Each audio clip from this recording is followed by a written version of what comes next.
नाजरीन, उर्दू ग्राफी में खुश आमदीद। कैसे हैं आप?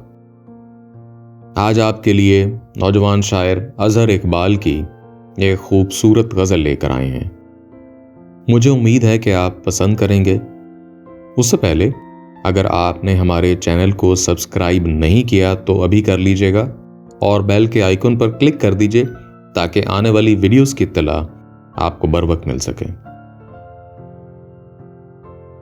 गुलाब चांदनी रातों पे वार आए हम, तुम्हारे होंठों का सदका उतार आए हम।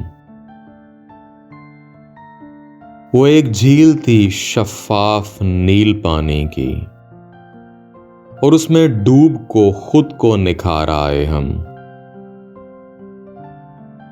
तेरे ही लमस से इनका खिराज मुमकिन है, तेरे बगैर जो उम्रें गुजार आए हम। फिर इस गली से गुजरना पड़ा तेरी खातिर, फिर इस गली से बहुत बेकरार आए हम। ये क्या सितम है कि इस नशाए मोहब्बत में तेरे सिवा भी किसी को पुकार आए हम।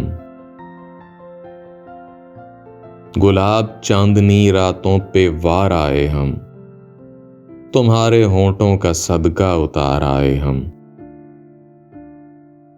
जी, तो कैसी लगी आपको अजहर इकबाल की ये मुख्तसर गज़ल? मुझे उम्मीद है कि पसंद आई होगी। अगर पसंद आई तो इस वीडियो को लाइक और शेयर ज़रूर कीजिएगा, इससे हौसला अफजाई होगी। बहुत शुक्रिया।